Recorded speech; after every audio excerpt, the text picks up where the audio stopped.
It's interesting how complex the intelligence world is, with all the factions and rivalries and disputes. Indeed, there is an Israeli faction who are fighting subtly against the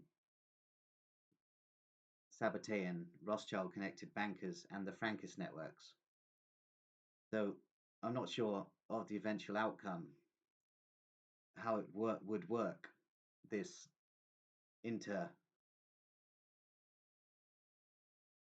agency dispute, basically. And these networks are all linked up in some way, despite the fact that there are rivalries, disputes, and factional infighting. Indeed, the overarching Gentile faction of British intelligence that I spoke of in a video earlier, which is an interconnected web of Royal Arch Freemasons, Rosicrucians, Druids, and various other intelligence operatives connected to these networks, are heavily intertwined with the Deutsche Verteidigungsdienst. Indeed, the Deutsche Verteidigungsdienst run a lot of the child trafficking networks across Europe, Britain, and North America, and have a special interest in the Ukraine region. Indeed, the Deutsche Verteidigungsdienst, the Abwehrkontinuum, who work often in tandem with the German federal intelligence, the Bundesnachrichtendienst, have chosen Ukraine as a laboratory, basically. Indeed, they are in communication with the CIA, the MI6 networks, and the Ukraine intelligence networks, are creating Gladio 2 programming centers, whereby they are creating neo Nazi terrorists, basically, to be used in projects not only against the Russian Federation, but also within the NATO countries and Ukraine itself. Indeed, these networks take the form of groups such as the Order of Nine Angles, who are an accelerationist network and are controlled by British and German intelligence, and are used by British and German intelligence, the MI6, Deutsche Verteidigungsdienst, Bundesnachrichtendienst networks, as a cover for drug smuggling, ritual abuse, and mind control experimentation.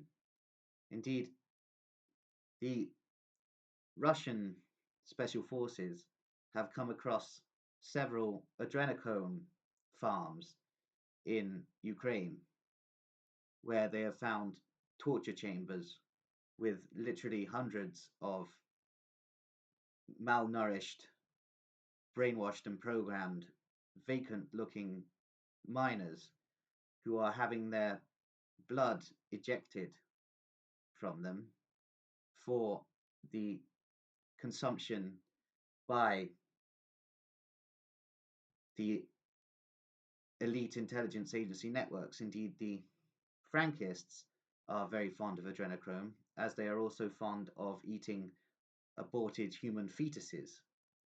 But the British, German, American, and French hierarchical elites of their intelligence agencies and networks are also very fond of adrenochrome, and it's basically their drug of choice because the narcotics which are dealt by their own agencies don't seem to quite do it enough for them. Indeed, it's all a rather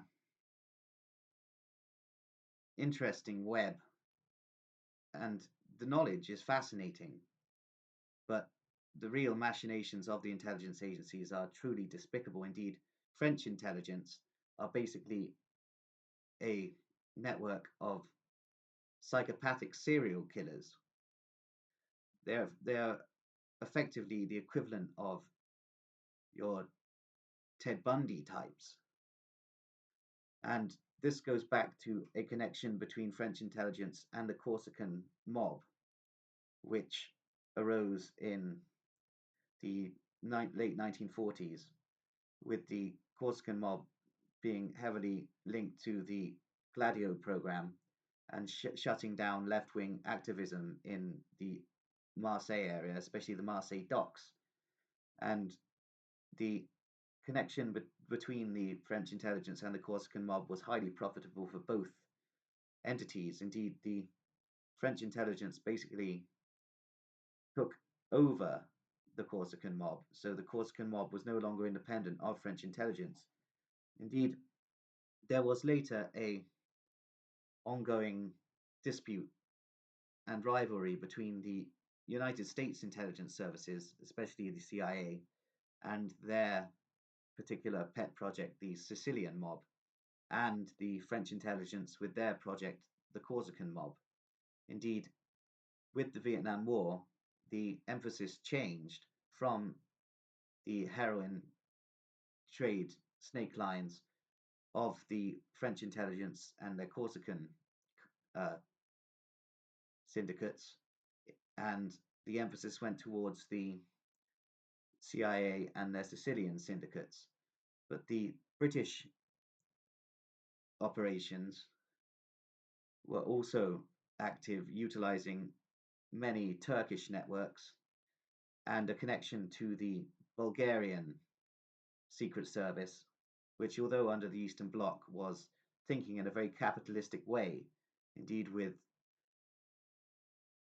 corporate shell companies and networks such as Kintex, the British intelligence agencies, as well as the German, were able to connect with the Bulgarian Secret Service and their own connection to the Turkish Babas, who controlled much of the heroin trade route across from the Golden Crescent to the Balkans. And these networks were eventually linking up with the Sicilian and Corsican networks of the CIA and French intelligence, respectively. And this was all a huge narcotics smuggling web, though other aspects of smuggling, such as adrenochrome, organs, child trafficking, and prostitution, were also a part of this web. Indeed, in the 90s, the emphasis shifted for the British intelligence to the Albanian mafia. Indeed, the Albanian mafia are a pet project of British intelligence and are one of the most prominent organized crime networks in Britain, and basically control much of the mafia economy within Britain, as well as other European nations, but especially Britain. Indeed, the Albanian mob often intermarry with Turkish mobsters families who maintain a criminal empire of the two ethnic groups, which are historically interlinked. Indeed, there is a large rivalry between the Albanian mob and the Russian mafia, which seems to be ongoing, with this dispute sometimes turning into turf wars in the Western countries. And the Russian mafia are pet projects of the Neo KGB and GRU networks and are firmly controlled by Russian intelligence. Indeed, what is interesting is that at one point from his early KGB career, Vladimir Putin was actually a British intelligence asset and an initiate of the Royal Arch Freemasonic Order. However, there are theories that in the 90s he broke out of his mind control programming and was elevated eventually to the position he now occupies. But whether or not he is still under the networks of the Royal Arch Freemasons, therefore British intelligence, we do not know, because despite all the intelligence agencies interlinked, there are factions of Russian intelligence that operate independent of the British intelligence networks and the Frankist intelligence networks. Indeed, there are nationalists within all of the intelligence networks of all of the main players, countries, and nothing is as black and white as I may have seemed to explain. Indeed, as I stated, I'm now of the conclusion that the Frankists are semi autonomous and that they are not the overarching body of control. Indeed, the Sabbatean movement was created by British intelligence. Whether or not they were operating on the orders of the Kabbalistic intelligence operatives and banking conglomerate in London at the time, I do not know, but these are things that I can work out potentially in the future. Indeed, the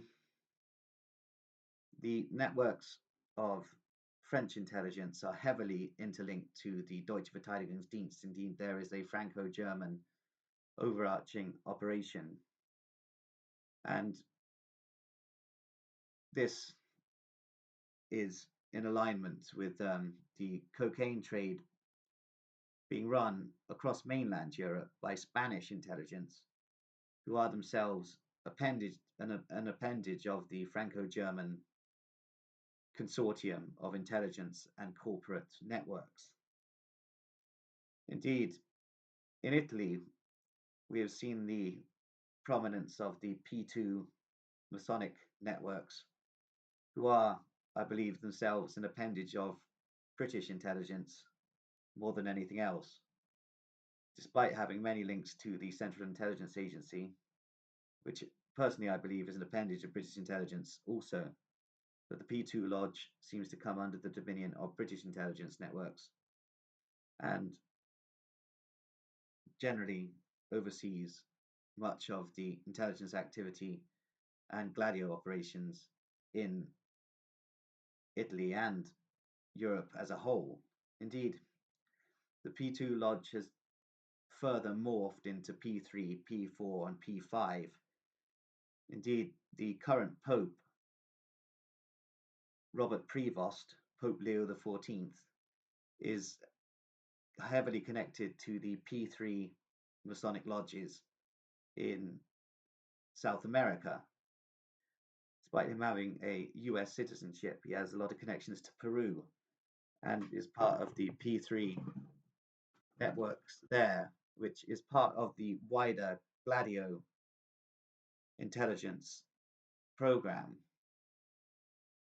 And it's interesting to see what is going to happen regarding the current shape of the Vatican, being that we recently had a Jesuit pope in the form of Pope Francis, who was beholden to not only the Frankists but also to Deutsche Verteidigungsdienst and wider British intelligence networks. And now we have basically a Templar as the head of the Vatican, which signals the Templars' complete takeover of the Vatican networks, thereby the entity, the Chief Vatican Intelligence Service, and the Soliditianum Pianum, the Vatican counterintelligence networks, are now in the hands of the Templars, i.e., British intelligence. There, I'm going to leave it there for now.